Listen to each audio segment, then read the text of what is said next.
Eu sou o professor Ney Nordin e quero comentar contigo sobre uma questão em torno da torcida brasileira pelo filme O Agente Secreto e pelo ator Wagner Moura na premiação do Oscar. No último domingo, o Brasil inteiro ficou de olho na cerimônia do maior prêmio do cinema norte-americano. Infelizmente, não deu. O Brasil não levou nenhum dos prêmios. Eu quero comentar sobre o fato de que nem todo mundo lamentou esse resultado. Aliás, muita gente comemorou a derrota do Brasil como se fosse uma vitória pessoal. E isso deveria causar um estranhamento. Afinal, por que alguém comemoraria a derrota do próprio país? Mas a primeira coisa que a gente precisa considerar é que o Brasil não é uma unidade tão coesa assim. Todo mundo se sente brasileiro, mas nem todo mundo se sente representado por aquilo que aparece como o Brasil lá fora, seja um filme, um ator ou uma premiação. Tudo isso vem carregado de símbolos, valores e visões de mundo. E aí entra outro ponto delicado. Quando artistas se posicionam politicamente, como é o caso do ator Wagner Moura, da Fernanda Torres e outras figuras públicas, quando eles fazem isso, eles deixam de ser figuras nacionais e se colocam no lugar de serem artistas apenas para uma parcela do público. E num país que está terrivelmente polarizado, eles passam a representar os ideais de apenas um lado.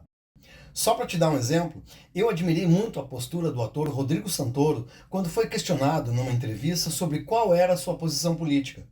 Ele respondeu que numa conversa privada até poderia responder, mas publicamente, qualquer que fosse o seu posicionamento, a despolitização das pessoas iria distorcer tanto as suas palavras que ele preferia não se pronunciar.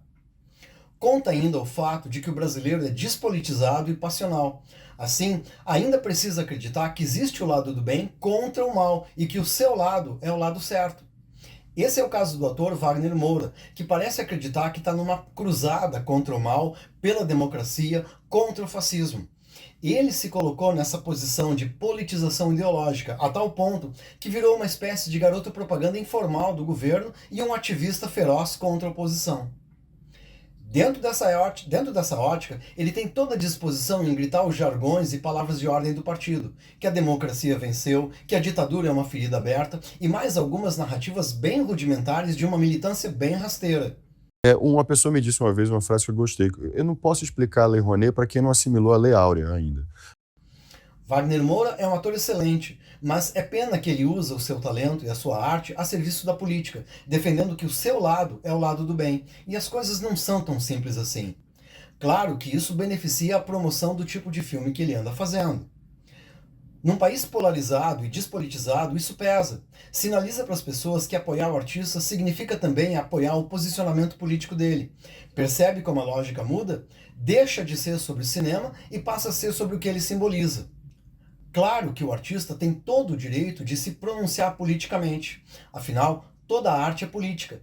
Mas ele precisa ter a consciência de que quando ele faz isso, ele está escolhendo falar para sua bolha, esvaziando o seu público e reduzindo a sua arte a uma coisa que ela não é.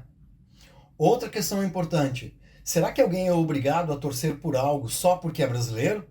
No esporte, isso parece automático, mas na cultura a coisa é mais complexa.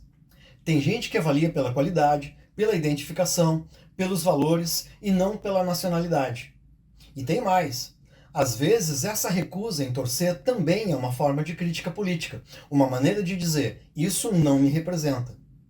Agora, cuidado com simplificações. Dizer que quem não torceu é antipatriota é reduzir um fenômeno muito mais profundo. As motivações são variadas, políticas, culturais, pessoais ou apenas desinteresse. No fundo, o que esse episódio revela não é só sobre o Oscar. Ele escancara algo muito maior. Um país dividido, com dificuldade de construir um senso comum, até mesmo em momentos que deveriam ser de comemoração e união. E talvez a pergunta mais importante não seja por que não torceram, mas sim o que aconteceu com a nossa capacidade de nos reconhecer como parte de algo coletivo. Era isso, e eu espero que tu tenha gostado. Um abraço e até a próxima!